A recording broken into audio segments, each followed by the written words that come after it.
Welcome to Unpasteurized. This is Odd Edition. We're bringing back somebody, try and make a redemption from previous faults. You know him, you love him, the one and only water hog, Zack Rahrs. Yep, here's squealing away, wanting to squeal on everything he's ever done in his entire life. Man, you should have heard the things he was telling me off air. But, yep, Taylor couldn't make it. He's got responsibilities and plans and things. And he was at church today, so good for him. Amen. Absolutely. We're not anti-church here, but we're something not. We're not pro-church. I'm not. I'm pro-state. I don't know. I prefer that. You prefer prostate? Is that what that was? You know, it could be. Yeah, I'm pro-state. That's a hyphen has never had such importance. Yeah, it's like let's eat grandma and let's eat grandma. Exactly. That's why grammar is important, and we need to get grammar back in schools, I think. You know what? Yeah. What happened to it? I feel like people are now putting they're putting spaces between like commas in between periods where there shouldn't be.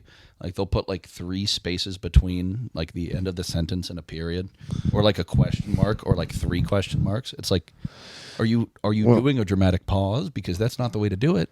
I think a lot of texting shortcuts have really ruined people, since you just double tap the space bar and that gives you a period. So then when you're actually typing on a computer, you expect that to happen. So then you get a bunch of extra weird spaces.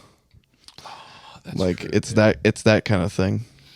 It's tough. It's tough. I'm not good at it. I hate writing emails. I hate it.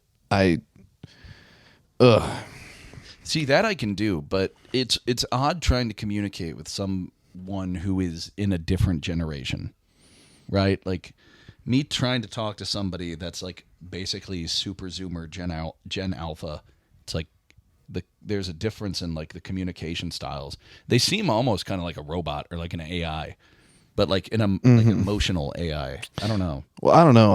I've felt that way about teenagers for quite some time. Comment down below if you have any stories. Yeah, please. Of texting weirdos. I don't know, but I also, when I was like in my early 20s, was a janitor at a high school where I still knew, like, some of the kids in that school were in school when I was still in school. Holy shit. So like, dude. So then I like saw all these kids, and I don't remember I was walking through the hallway one day, and it's the bigger school in town, but it's still a small school. Yeah. And I just openly heard these kids talking about going and buying weed right before or in between school and practice. And I was just like, well, I guess I look young enough that it doesn't register in their heads that I'm a staff member. Yeah. Yeah. But like, the teenagers are fucking retarded. They're stupid. Yeah. And I was too. I mean, you look back at it and I literally bought. What is going on? It was,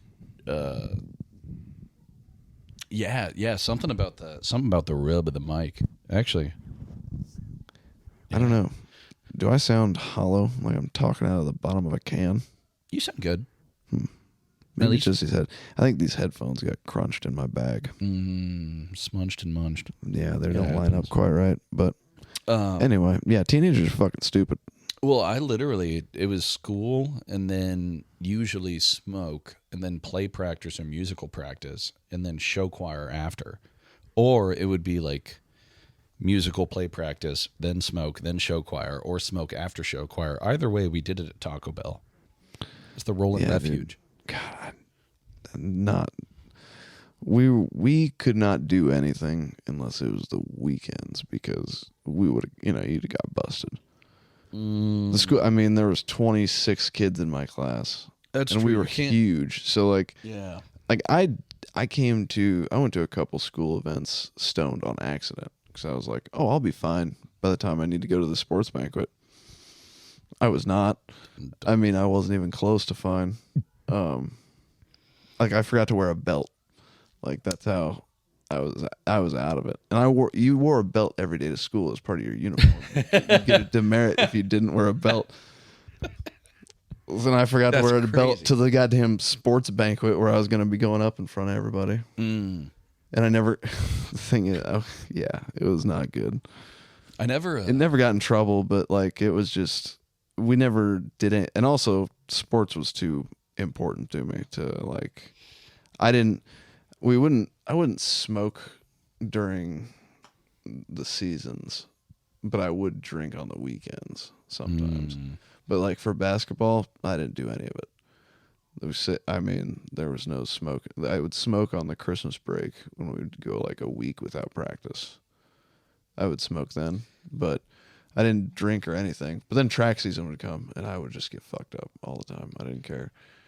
I mean, whenever I wasn't at school or at practice, I'd get a little fucked up. Dude. And I had to do my play practice at 5 a.m. So like, why? Well, because why did they do that? Because we were such a small school that everybody did everything. Like you were jocks and drama people generally. Dang. Like you would do both. I know. So like I did. Yeah. All my activities was football 1X, basketball speech. You did 1X? Mock trial. Yeah. We got second place at my freshman year at state, and then like we did crazy good plays, and then like just something would always fuck us. Like we'd be at districts and we'd be having the fucking performance of a lifetime and go over by 10 seconds. So then you automatically get second, and then you don't go to state. So whoa. Yeah, it was like that kind of shit. Like this one time it was crazy. We did all of our plays were heavy. We never did funny stuff because funny stuff doesn't win. Damn, you're right. So like my freshman year, we did this play. It was a lady in the nursing home who got Alzheimer's and like wandered out, and like she was like running into her memories like out in the woods in the cold, and like that was like I was a preacher that had to come and tell her that her son died in Vietnam, and then come back later and tell her that her husband died. And like I had to open the play, like I had to stand there and the curtains would open in front of me and do that as a freshman. Dang. That was kind of spooky, but doing that at Kearney at state, that was wild. But that's cool. So we did that, and then the next year we did this thing about like a witch in the swamps of the South getting a lady pregnant, and the whole town turning on them and like witchcraft and like crazy stuff. And I actually ended up smacking a girl on stage, like across the face, like for real. We had practiced how to do it fake, but for whatever reason, it just like went through this time. And we got off stage, and I was like, Taylor, I'm sorry. Like, she was like, no, that was so good. That was so good. And like, she liked it. Yeah. I think. I don't know. She's a nice girl. She's married, got lots of kids. It's fine. Okay, good. Her husband could kill me. But he, dude. But then like the next year, it was like these soldiers that were in the war and like refused to die. Like they got shot and their bodies were rotting, but they just like weren't leaving their bodies at all. Like, no, fuck you. You're not burying us. Like, dang. It was like a play that was written in World War I, and we had like adapted it to be in Iraq. And yeah. Oh. And then my senior year, we did one about the firefighters going in on 9/11. Bro. Yeah. We did Shrek the Musical. I know, man. I know. It was so heavy. There was never a dry eye in the audience anytime we performed. It was always so heavy, but we'd be fucking around backstage so much. I mean, dude, we did one that was heavy. It was about the Challenger explosion.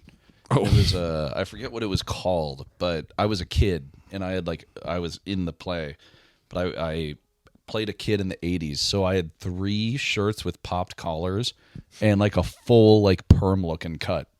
But yeah, Challenger explosion. That was the one heavy one. I talked. my one signature line in the whole play, I think, was like a pun or a joke about the moon and how I was really annoyed and bored at what she was talking about. And she was talking about the Tower of Babel, and it was right before she went and got exploded. Also, there's a scene in the play where we literally have to pantomime watching the Challenger explosion. So I'm standing there going, oh, like it was. That shouldn't be a scene.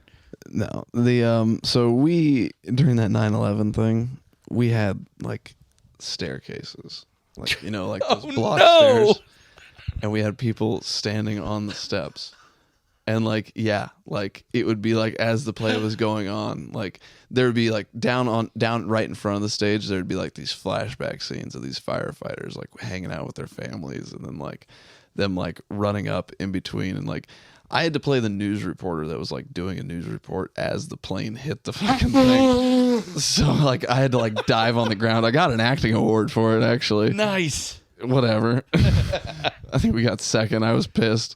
And yeah, throughout the play they like wave and crumple. I mean, looking back on it now, I can't believe we did that, but it was in good faith. It wasn't bad. Like it wasn't in bad taste, but right. it seems kind of wild now. I'd never thought about that until just now. I can't believe we did that. Yeah, that's a lot, dude. I didn't write it. That's true.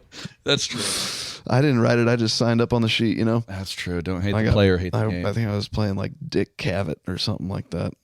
Like a real news reporter that was like on the ground. Crazy. Yeah. Dude, isn't that nuts? Isn't that a crazy thing to do? When your first introduction to One X is doing a play about a lady with dementia wandering out of the nursing home in a snowstorm. Yeah. Doing a 9/11 play seems like nothing to you. That's child's play. Yeah. Whatever. That's easy. That's easy peasy. So you were all artsy inquiry, huh?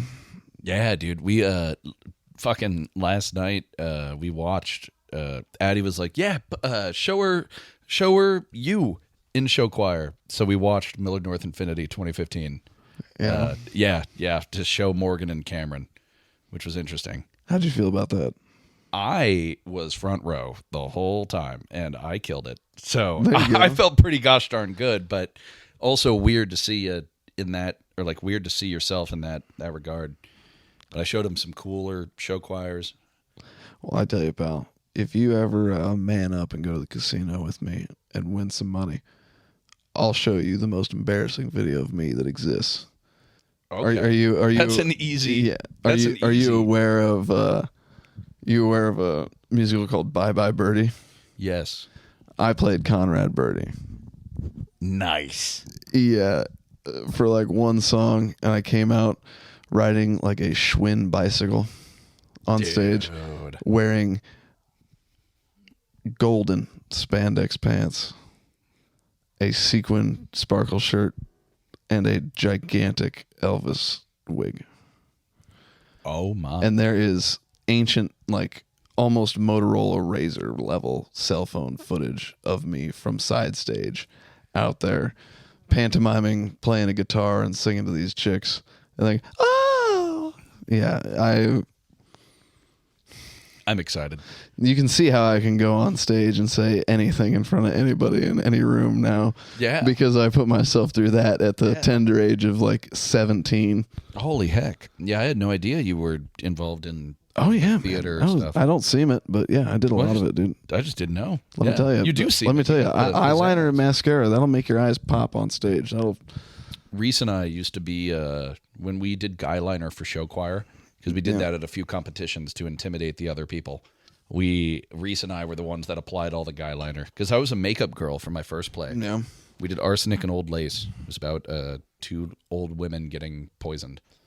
I could maybe do it now, but I understood it and it was important, so I was like, I'm going to get through this, but I hated the idea of somebody else touching my eyes. So like I had to lay down on the bench and Dude, like, it feels weird. and like, I did it myself. She would have to like sit there and like very carefully do it. And I was like, I can't do it myself. I'll flinch. I'll fuck it up. Like, you guys are going to have to do this for me. I'll lay down, but like, you guys are going to have to be gentle with me because I get jumpy about my eyes. I think it's because I've worn contacts since I was like 13. That like touching around my eyes, like it's so like I feel like I have an eye shield, so I can just like go crazy with it. I wore contacts forever. I never got over it. I never got over touching my eye. Eyes are a weird thing for people. I never got over it.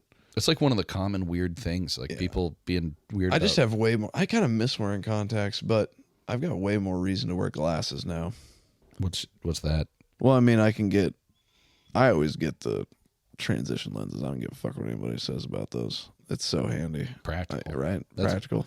You're a dad. That's tactical. And all the shit that I do, driving, being on the road, doing all this shit, stuff will fly up and hit you in the face all the time. And glasses are just like a natural shield to keep that out of your eyes. True. Contacts are handy. I mean, I wore contacts because I played sports. So, like, it was impossible to wear glasses and a football helmet. That was pretty fucking difficult. Yeah. So, like, that was just a matter of practicality for all those years. But then once I started working in, like, shops and, like, with machinery and being out in the sand and wind blowing and hitting me in the face, I was like, this just makes more sense to fucking wear glasses. Yeah. No, that's a good point. Yeah. But would that blow everybody's mind if I just showed up in contacts, just stopped wearing glasses? You should. Dude, you should shave your face completely, cut your hair, and show up in contacts and see what happens. I look crazy shaven. I don't know you if guys I've would seen not. it. I would look younger than it's crazy. I look 15. That's wild. I mean, and I'll be fair, this was like from 10 years ago. Well, 12 now, I guess. But that's what I used to look like, man. Oh, yeah. The top of the... Oh, dude. Dude, I was hard. That's not I went hard, you. dude. Yeah, this is not you. For sure your head dude. shape is different, dude. Nah, dude, that was me. I think it's just I've not seen without the facial hair. So, like, I've never seen your chin. Probably. So... Dang, dude. Dude, don't I look like I look older in that picture than I do right now. You do. You look like a minion. This is crazy. Holy Isn't it shit. wild? Wow. I know, flat top. And fucking Yeah, the flat top. ears pierced. That's a different I Lucas. was wearing diamond studs. That was Wigger Lucas. That was Wigger Lucas. That's what that was. That was. That's a dangerous Lucas. You know what? I came home after those 6 months of college, and I was like having a conversation with my mom. And I said something, and she goes, I don't understand what you said. I was like, oh, I'm talking way black. I'm talking black. Talking black with my white mom. She don't know nothing. Shit, I gotta tone it down. Yeah, I catch myself code switching. It's not good, but yeah, man, you guys have met me when I like grew out of that.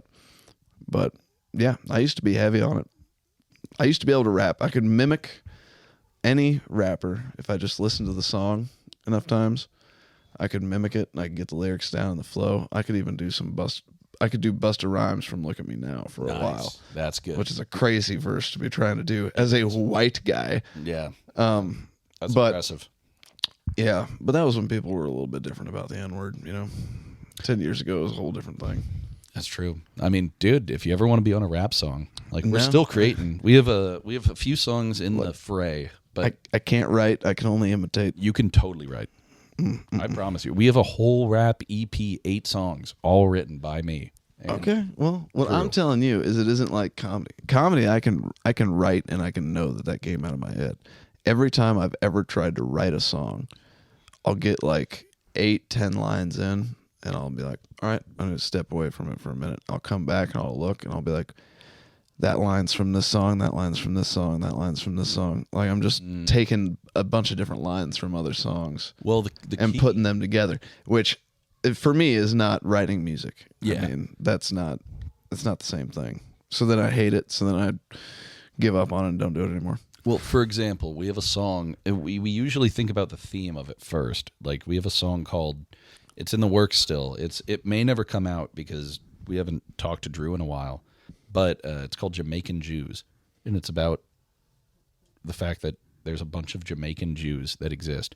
Like the whole Rastafarianism is a subsect of Judaism and Bob Marley. Mm-hmm. But yeah, it's that if we have it in that vein, it's easy to write to. And we also have one about we have a song about shit we don't actually do. I forgot. What's the Jew button? Anyway. Nice. In Taylor's memory. Amen, dude. We've got a song about we sampled these these midges from like Tibet, the Tibetan highlands, and they're the Muyen brothers, and they like sing, and they're really tiny and like 3 foot tall, and they're people. But exactly, but they're Asian too, so it's really cool. But we sampled that, and we have a song that's talking about shit we don't actually do. So we talk about like the chorus is about us like driving down the street in foreign cars, and you all know who the Bus Boys are. We don't do the shit, but we go hard. So it's like if you have that frame of mind, the creativity and the funny can come out from that. But if it's an open book, dude, if I just have a beat on a table and no concept, I can't write for shit. It's like, am I going to try to sound hard? No. No. I've written gay ass love poems a lot, but nice. You can do that. Do you have any that you'd like to share some bars from? No. Too horny, too desperate, too desperate, too horny, too lonely. They're sad. I feel you there. They're dude. sad. I've burned every one of them that I've ever written. I've cringed. I committed cringe recently. Well, yeah. In a similar vein, I've committed cringe. I in a similar vein. I you know when you say something and you look back at it 1 second later and go ah. Yeah, I cringed too hard. I over cringed, and I think I can't step back from that cringe. So I'm just gonna burn it to ash. Fuck it. Yep, and that's sounds like something you're gonna have to tell me once we're done. I think it's probably the thing. I can guess. Yeah. Oh. Well, no, it's good. Uh-oh. No, it's a good thing. It's a good thing. Yeah, pain is a good thing. You know, yeah, I understand. The thing in the air. Yeah. Oops. Yeah. Oops is oops. Well, what you gonna do? I don't give a fuck. I'm gonna talk about this openly. Yeah, me oopsing with Alondra on the podcast a few weeks ago, with me not remembering that we talked mad shit about her because she sucked. She sucked fucking dick and ass and was mean to Reese and racist. But you know what? That's neither here nor there. And this isn't talking shit about her because she's already heard it before. I've already said this before. Yeah, she has. But then, also she went on stage. Behavior afterwards is incredibly ridiculous. On stage Tuesday, apparently, she tried to talk shit on Taryn, and she failed. And then Taryn clapped back at her and pummeled her. Ugh. Yeah, you gotta for sure have Taryn beat if you're actually gonna start that kind of stuff. Yeah, and also to anybody if you're coming into our dojo and gonna assault the fucking people that have been studying the craft of the blade, that kind of stuff you gotta earn. Yes, yes, you must have the rapport and also the respect. Everybody has been coming in there and getting their fucking feelings hurt, and I have to be like, I have done this for 2 years, for a year and a half now. My second set has always been me roasting the rest of the room. It's almost never been jokes. I think I subconsciously, honestly, learned that from you. Recently, I was thinking about it. In my second set, that's always when I do my roast things I've thought about. Yeah. And I don't think I thought about it ever, but I think I learned that subconsciously from you over the past year. Yeah. And then people get their feelings hurt. And that lady, I don't know if you guys were there. This Monday? Yeah, was that it? No, I wasn't there. I was sick as hell. Yeah, this lady, it was her first time, and her brother signed her up first, and they went up and they did this really weird stuff. Mm-hmm. You said it was a kind of an act. You told me. Yeah, it was some sort of an act, like a sketch almost. Or it almost was a sketch that it seems like they either practiced it way too much or they didn't practice it at all. It was just very awkward and very weird and not funny. But whatever. I mean, there's people that do it for 10 years and go up there and bomb too. That's not a big deal at all. But I went up afterwards and I was just like, all right, are we ready to get this open mic started or what? Which is pretty good burn after the first person went, So, but she was like, and I was like, come on, I do it to sit here and watch. I do it to everybody. Right. And Did they stay or did they leave? they stayed for a while, but they didn't come and talk to me, which is fine. Yeah. It's whatever. Running an open mic is so weird. I feel like I've met 1,000 people that try to be comics one time and they do really bad, and then I never see them again. Yeah. I mean, you got to try something somewhere. And with an open mic like that, that's like it's super. It's kind of a high pressure situation. Well, it should be for an open mic. It honestly should be, and that's what I want it to be. But you got to pressure. But as far as like, that's a. Well, it's like that room it gets hot sometimes. Would you rather them succeed in a room that is low pressure, and then for them to think they have for them to not recognize and grow from it, or would you rather them get cooked in a high pressure room? Because that's how I did it with Quick Draw. I got cooked, and I wanted to build from it. Yeah. See, no, that's why the previous host, she would always, as soon as somebody heckled, immediately go over and kick them out, and immediately. Talking about BB? Yeah. And I was like, okay, I get what you're trying to do, but also at the same time, they're never going to get better if they don't have to deal with that from the stage. Yeah. And that's kind of what I've tried to encourage people to do. If somebody heckles, fucking just blast them. And if you don't get them, I'll try to get them. If I can't get them.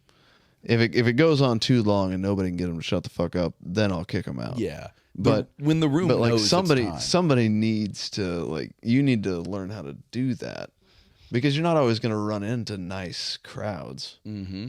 And a not nice Saturday crowd has got to be a pretty wild thing to deal with compared to a not nice Monday crowd. Yeah. The people that come out on Mondays are pretty docile mostly. That's true. They're pretty chill because they've been, working all weekend. So usually they're pretty chill, easy to get along with folk. I like my Monday night crowds. I like that. I like this mic. It was not the intention when I started doing comedy. I didn't want to do stuff like that, but I mean, here I am. It's doing well. It's a movie every week. It's literally an hour and a half to 2 hour movie with highs, lows, potentially surprises. We could have a Cole Scommel come up and rip his pants off. We could have psycho. We could have Jaden go up and do the hot dog thing. We could have Kim McGurk come up and have her dog on stage too somehow. Yeah, we could have. There's millions of possibilities. We could have Bobby O insult a heavier set lady to the point of crying. Right. God, I can't believe we could have Evan exist. He just exists. He's just there. He is the caricature of a gay guy. You said it so well. He is. And he's fine with that. And I've said it to him. Yeah. I'm like, you are. Yeah. You are exactly like what crazy rural homophobes think gay guys are. This is what you are. He's like, yes, sir. Yes, I am. I'm like, all right, well, cool. I guess we're on the same page. You're all right with me, Evan. That doesn't bother me. Yep. Yeah, he's comfortable with his existence. One night when those out-of-towners were here. The business people? No. The night that Spencer yelled at that lady. Gotcha. That night, at some point, somebody was like, I was giving Evan shit, and they're like, you're just homophobic. And I said, I am not homophobic. I'm Evan-phobic. That's a good point. I'm scared of him specifically. Yes, him specifically. It's not a vagueness to it. It's him. Oh, well, that's okay. Yeah. I don't have a problem with his people. I've got a problem with him. He needs to stop strutting like that. He's going to cause problems. And cause problems all over the place. Oh man, dude! I'm excited to doorman on the 8th. I'm stoked for it. That's gonna be good. You're the best doorman in the biz so far as I'm concerned. It's such an easy task. It's really not hard. You can pester drunk people pretty easy. Yeah. And I think the Husker game is out of town and early that day. Nice. If I'm not mistaken. That's perfect. So yeah, well, I think I wish there was a placard or sign because usually you have that main door closed and then the side door like open, and that's where like the barrel is for like the tickets. Yeah. If we had something at least pointing people to like say like there's comedy somewhere, like if there's at least some type of signage, like I an need arrow. I'm gonna wait till Monday and message her again. They like even if we get a construction paper. I'm supposedly supposed to be getting some posters made up Nice. by the beer companies, hopefully. Oh. That's what I'm told, but I think I gotta pester her a little bit more about it. I've gotten a few. I've got my very first showcase I ever did. They got them made for it, and I like took it down. It's rolled up. It's stashed with all my other posters.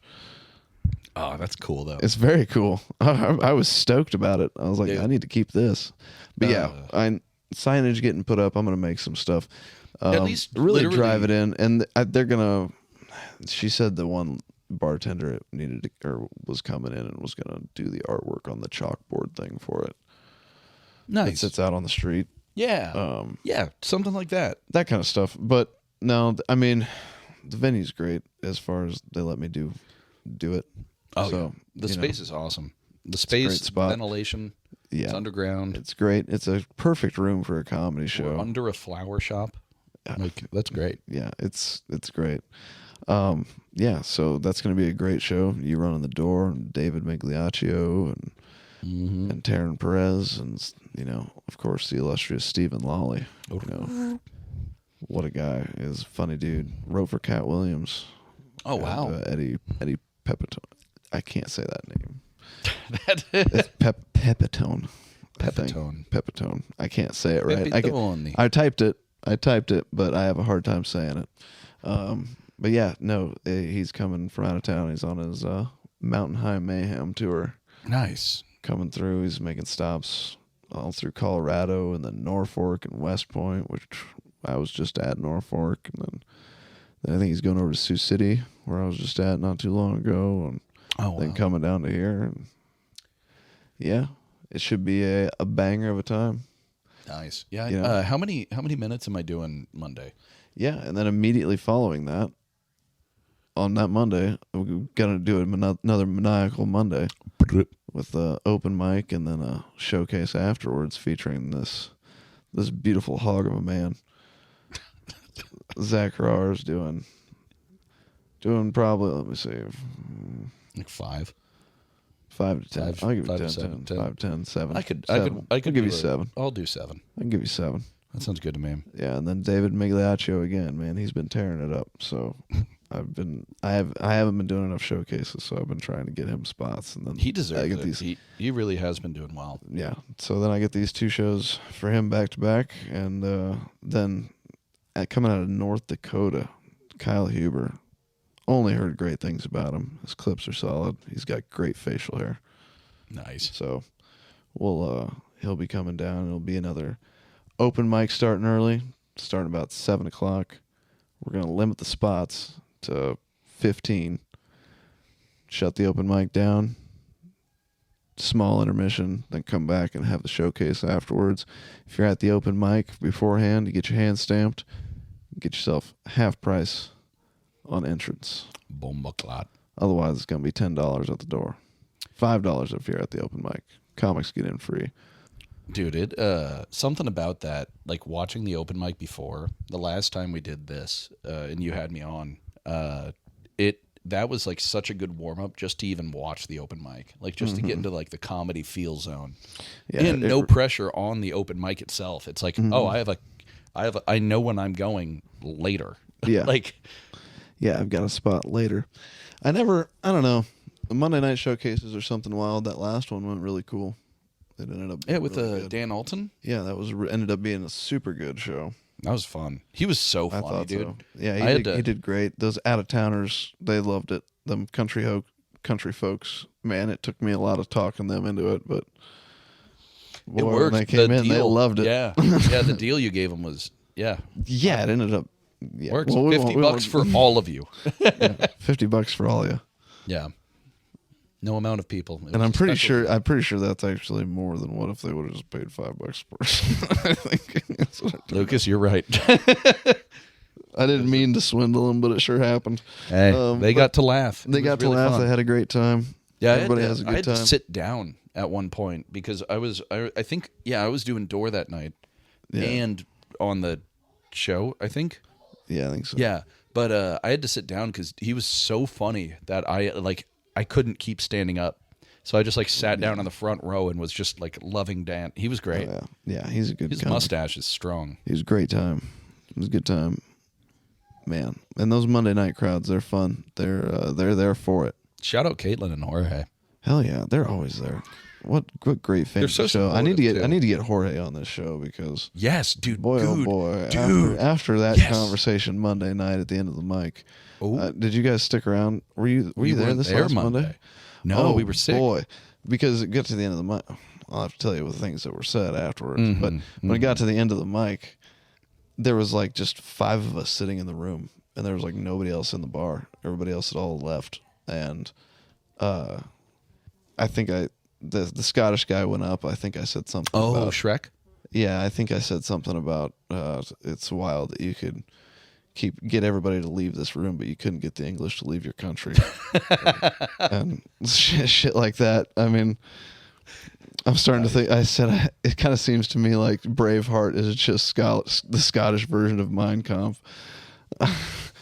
He was like, "Well, you got a point." So the room is empty. So then I ended up just sitting on the stool, and we had a 20-minute short, unrecorded, basically version of Unpasteurized right there. Nice. Where it was just a round table where it was you got something crazy to say, you got something crazy, and it eventually got around to Jorge, and man, he said some things because I was the only one that remembered the lore of Jorge and Kalen, and all that. So it was well, refresh them, and I was like, now, hold on, this story is way crazier than I remember it being. Oh shit! Yeah, I know the base nuts. I know the foundation story, kind of. Yeah, only from I kind of remember. lore. I must have just been. I must have just kept bullet points because man, when we got into the details, I was like, oh shit, this is way crazier than I meant it. Oh, dude. I could talk to Jorge for an hour about that alone. But no, great, longtime fans of the mic, which is just fantastic. I'm sure they don't listen to this, but I bet I sure would. I sure wish they should come on sometime.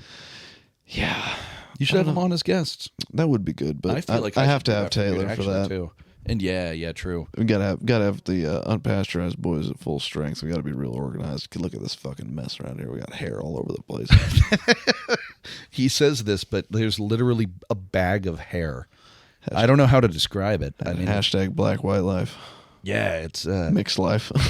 So do they put that in their head? Yeah, they tie it like crochet, they braid it. They braid more hair into their hair. Yeah. So why? Well, because I don't know if you noticed or not. Does that look like black people hair to you? No. Why is it? Why you got a bag of Cat Williams on the floor?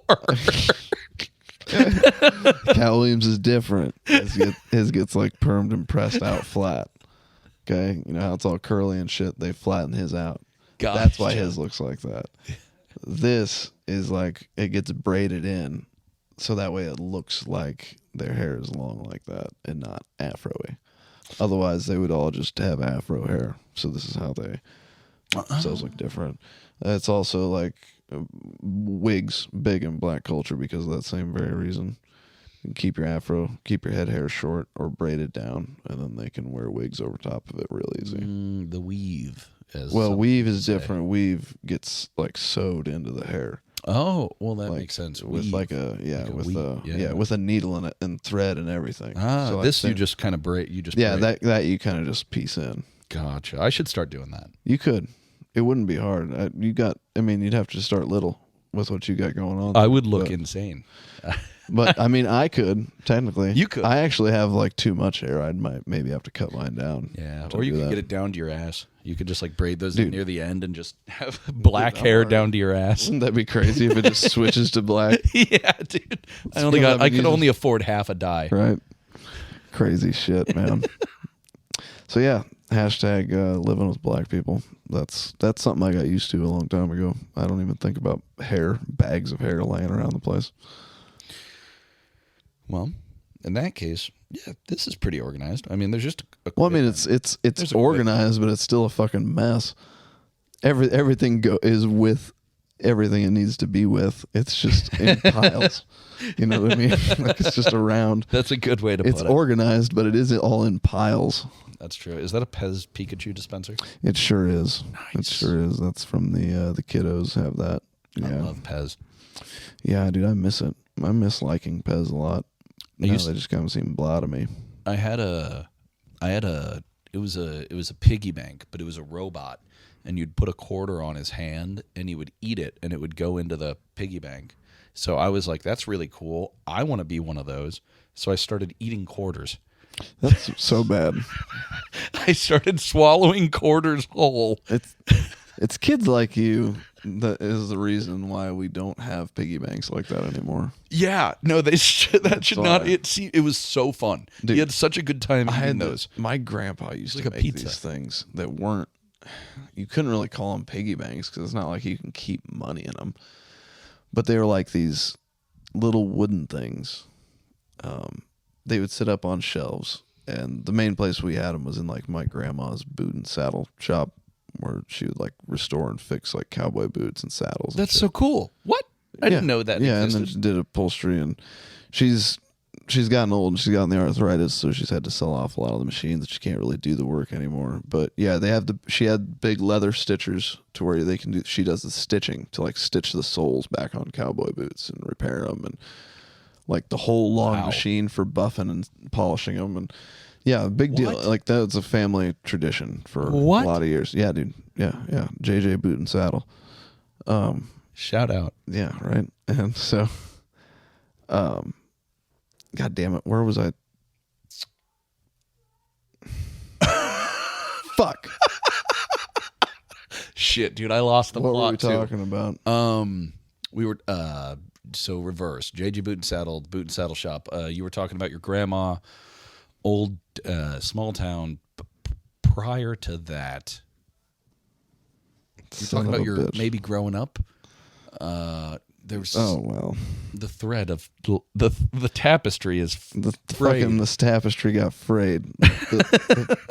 The line of fate has been broken. It has. It has been permanently altered. Yes. It'll come back. We were talking about black hair before, and the clutter organizing, the clutter organization, the Pez dispenser, the piggy bank, the piggy bank. Yes, the wooden. We're back. Yes, we're back. We're back. Train skipped the rail, but we got it. Yep. We reined her back in. Amen. Everybody got on the right side. So these decorated the shop. Okay, one of them was like flip the switch and look inside this knot hole, and you flip the switch and a light comes on inside this box. Oh, that's cool. And you peek in, and on the inside it's painted. You'll see knot thing, just that kind of stuff. One of them was it was a little house, and you would set it up. There on the inside there was a mouse trap, and you set the mouse trap, and then you build the walls around it and the roof. It had a coin slot. You drop a quarter in there, bam, the mouse trap would go off and the fucking house would explode. Dude, what? Yeah, very cool stuff. There was another one that it was all built and it had a chain and a rope on the inside. So it was spring loaded. And there was it had a door flap down. There's a little red button right here. You push that red button, that door flap swings open. This sled comes flying out and throws out a little fake mouse. Dude, what is this industry of fucking prank doll houses? Yeah, dude, isn't that wild? That's what my great-grandpa used to make just for funsies. Wooden craftsmanship is a new genre of It was thing. super dope. If I ever can I'll get my hands on them because I played the fuck out of them. But I'll get my hands on them things. Dude. And let me tell you, pal. I would love it's gonna to go procure nuts. one. I'd love to procure some type of prank I'll get you some contraption, little dude. prank wooden contraptions, dude. They're the best. It's coming back around. It feels like depression toys. That's what it feels like. It feels like depression era toys. Yeah, this is. We just made this out of what we had laying around. TV isn't invented yet. Yeah, because open this wooden. Because in that thing, there's not even really a spring. It's all just like weight loaded by like a chain and a padlock on the inside of the box. It's a real peculiar contraption. Yeah, they had time but on very their hands. cool. I mean, very cool stuff. Very cool stuff. Very cool. Very cool. Very nice. Lucas's grandpa, he makes the best wooden contraptions. The best wooden contraptions, prank contraptions, American contraptions at that. I walked in, I said, ooh, that's a prank. Ooh, he's going to get somebody good with that today. I'd love to do it, but I don't have a quarter. I don't have a quarter. I cannot spare a dime for this. But I'll buy one of these for free. Actually, give me it. It's American. But you know who does have a dime? The American people. You can spare a dime. Give me your dimes. Give me your dimes for Earl's contraptions. I will eat them. I'll eat them one by one on camera. I am a piggy bank. Give me your dimes. That mouse, it scared me. I went, ooh. I went, ooh, nuke it. Nuke the hurricanes. Nuke the mouse. Oh, man.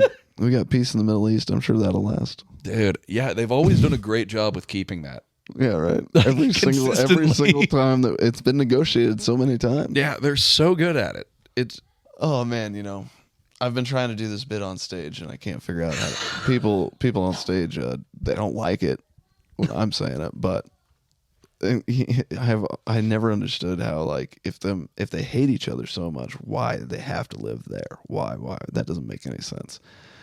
But then I was like turning a corner over on like 96th Street, and I saw the Planned Parenthood right next to Christian Outreach Ministries, like right next door to each other, and they hate each other significantly, and they're right next to each other too, and they're doing that on purpose. So it definitely makes sense as to why they are staying next to each other over their homeland and not just over some political argument. Because it's the same battle. It's the same fight. But they don't like it on stage when I say that. I like that. Yeah, maybe I'll try it tonight. I like that concept, dude. It is, yeah.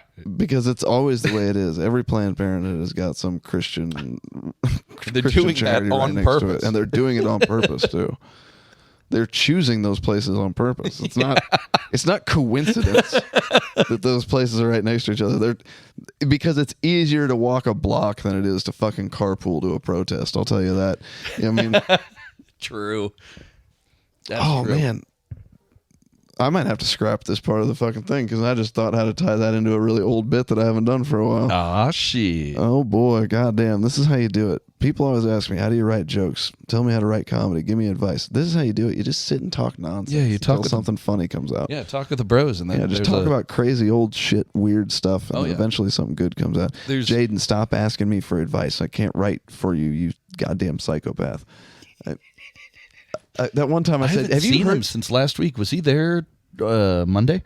He was there. I don't remember how he did. I think I trusted him, so I ran outside and smoked during his set. Nice. Which I can't believe I have to do now. It used to be you could sit through the whole show super easy because there was only 6 people. 20 plus consistently. It's going to keep getting bigger. That's fine. Which is deserved. Yeah, it is. It should. The room has capacity for a lot, like at least 2 times the audience members, if not 3 times, than it does now. And especially with those back tables too. I'll be honest, the way that show rolls, 9 out of 10 times, that should be a paid show, like a paid showcase. That it really you should. You got some of the best thunder in the city. You can charge money for those shows. Sometimes. Bill Queen, Taylor Zotke, you, Addie, boom, hot. That's a showcase in a room full of people. That's a showcase itself. Like and then you get. I want the Dubliner to be just as known for comedy as it is for music. I mean, it's known. I've never known the Dubliner for music, but that's just me. I just thought it was an Irish underground bar. No, they're pretty well known for it. They have a lot of bands come through all the time. They've got bands every weekend, every Friday and Saturday. Band will follow us.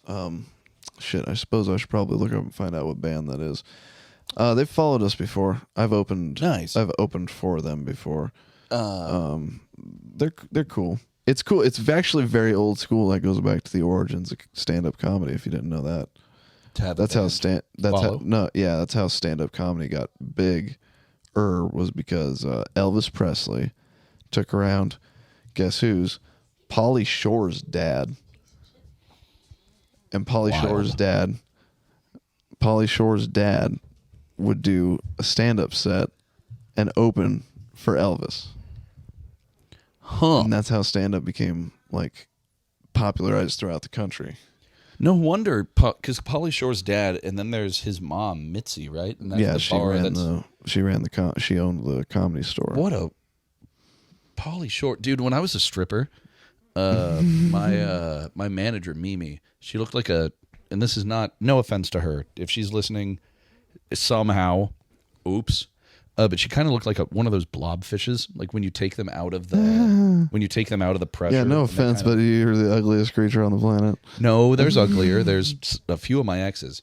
But Mimi was cool, but she was like, you look so much like Pauly Shore, because I had like shorter hair and I was super like thin and my face did seem shory. I could see that, but I never and the nose too. She said, but I never knew who he was. Yeah, I just knew he was in Biodome. Come on, buddy. See, you don't even get that? No. Oh, you need to. Oof, boy. He was in Biodome, right? Pauly Shore and. Well, yeah, but have you seen Biodome? No. Then it doesn't matter. I know the Weird Al. That's my only frame of reference. I know the Weird Al song that he talked about Biodome. That's the only way that I even know that movie exists. The Wild Colonial Boys. Boys. That's who we're doing this in front of. The Wild Colonial. That's cool. That's actually they're very cool dudes. I've dealt with them before. I think, if I'm remembering right, they're cool guys.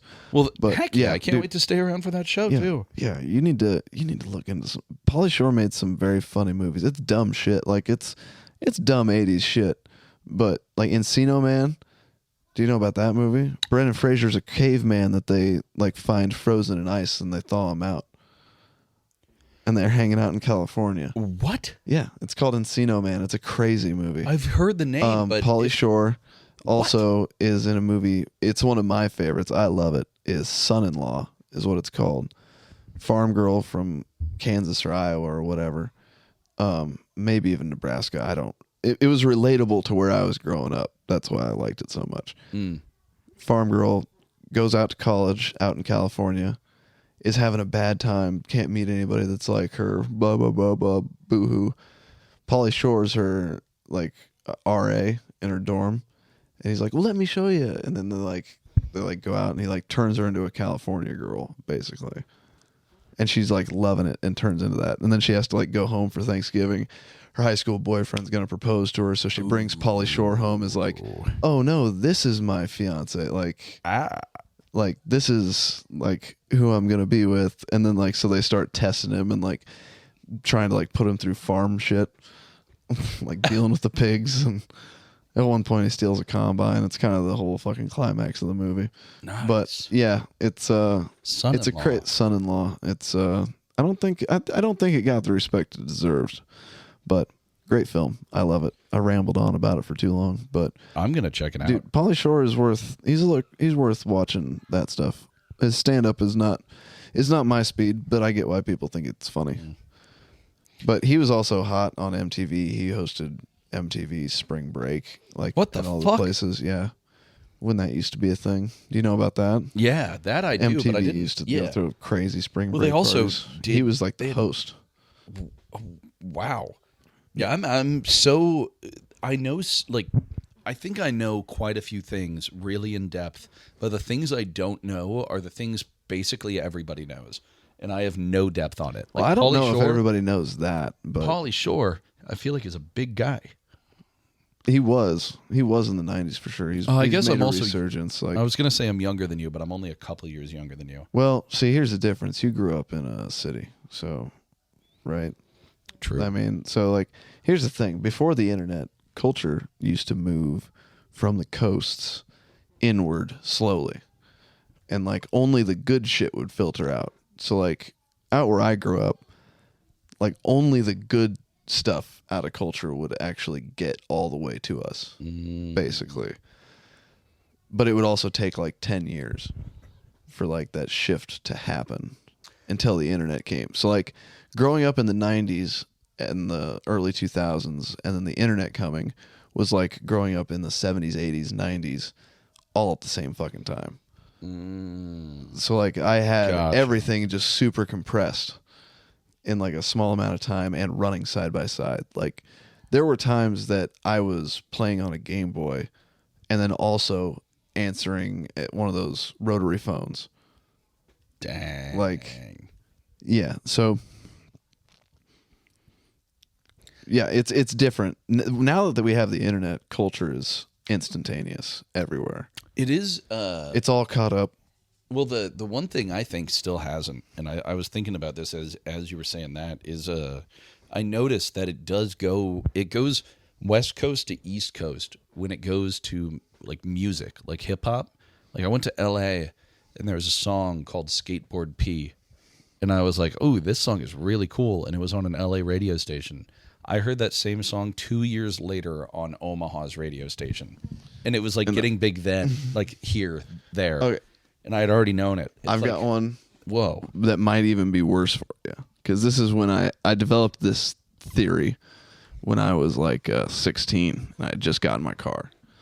So I had turned 16 and then I like spent the whole morning burning a CD. Because I was like, all right, well, I'm 16 now. I'll have a car. I'm going to pick up my friends and we're just going to drive around all fucking day. Now that I can do that. We'll go all over the fucking county. And it'll just be dandy. And the song Bedrock. You know nice. that song? Oh, yeah. I threw that on there. I turned 16 in, it would have been 2010. Yeah. Yeah, because it was the second half of my freshman year. Mm-hmm. It's 2010. And so I threw that on that CD. Found out it had came out in 2006. So it was 4 years old, but it was just hitting O'Neill. Damn. Like, oh, so shit takes time. But then like the older I got, like it all of a sudden would become like instant. It kept becoming shorter and faster and faster. But yeah, dude, that culture used to move so slow. They always talk about the 80s was wood paneling everywhere. That was my childhood in the late 90s. Everybody had wood paneling everywhere. And wood furniture, dude. Oh, I miss wood furniture though. Dude, I don't. A big piece of bulky wood furniture, yuck. Give me classic modern metal fucking carbon fiber. You don't like that? I love that. That's very nice and very quaint and not. Well, yeah, that's the kind of like good wood furniture. I'm yeah, not that's talking good wood. Tacky, shitty shit. I like stuff with joinery. You know about joinery? You know what that is? That seems like no.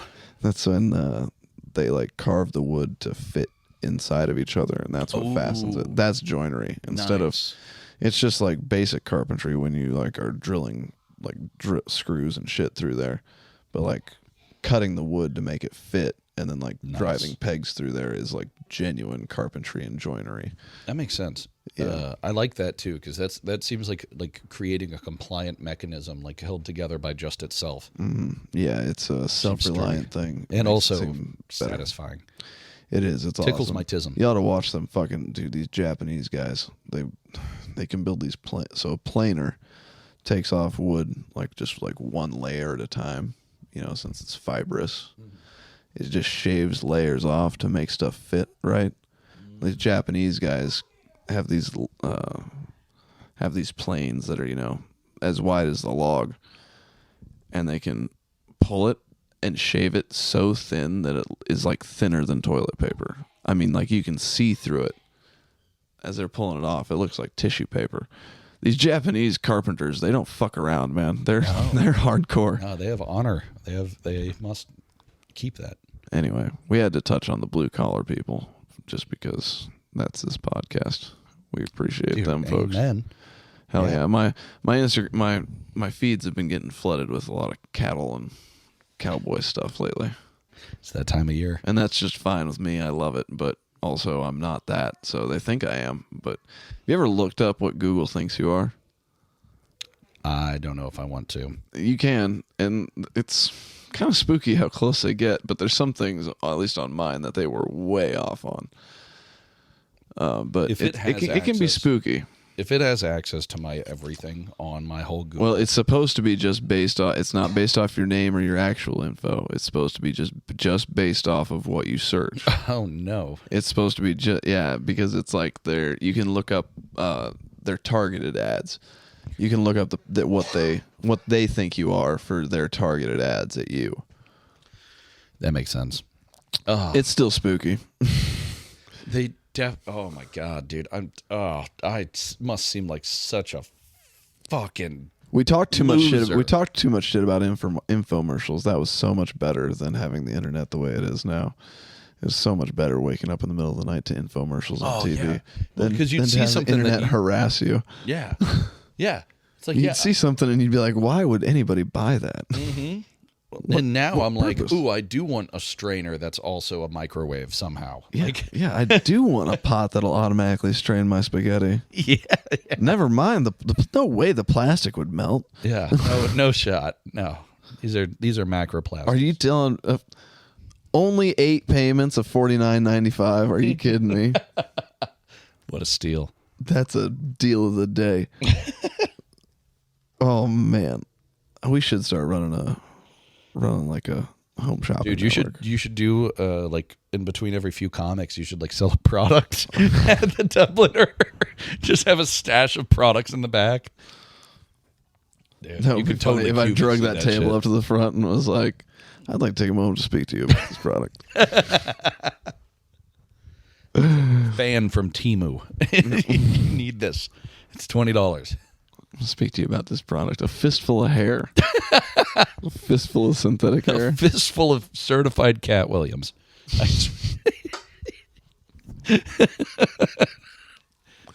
He signed it. Black girl bait is what I call it.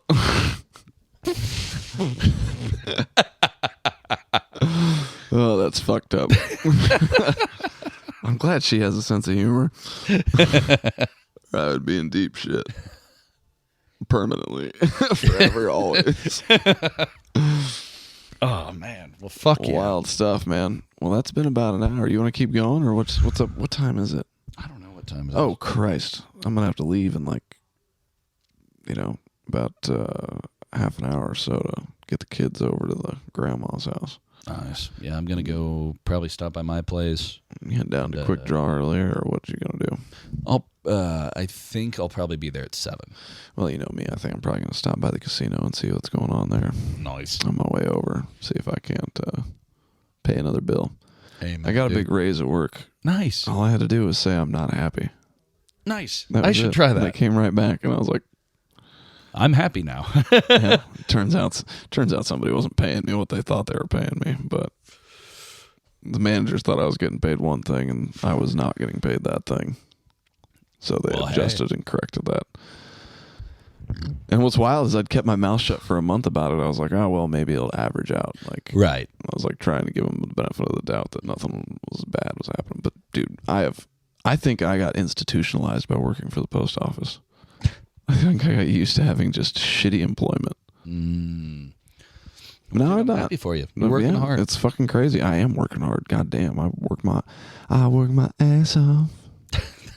Still don't make enough, or whatever. However that song goes, I don't even know it well enough to imitate it. I don't either, but All right. I liked your rendition. All right, you got any plugs? Thank you. Tell the 6 people that listen to this where to find you. Well, fuck yeah. We got the Dude Actually podcast. It's me and Reese and Addie and sometimes Lucas and Jaden and all the whole cast of characters. Usually podcasts out every Thursday unless I'm going through a mental health crisis, in which case it might be a few months. But should be good. Thank you for having me on, Lucas. Means a lot. Oh, of course, anytime with the Dude Actually boys. And of course, check out Dubliner Pub on November 8th. We got funny folks returning with David Migliaccio, Taryn Perez, and nationally touring comic Stephen Lawley.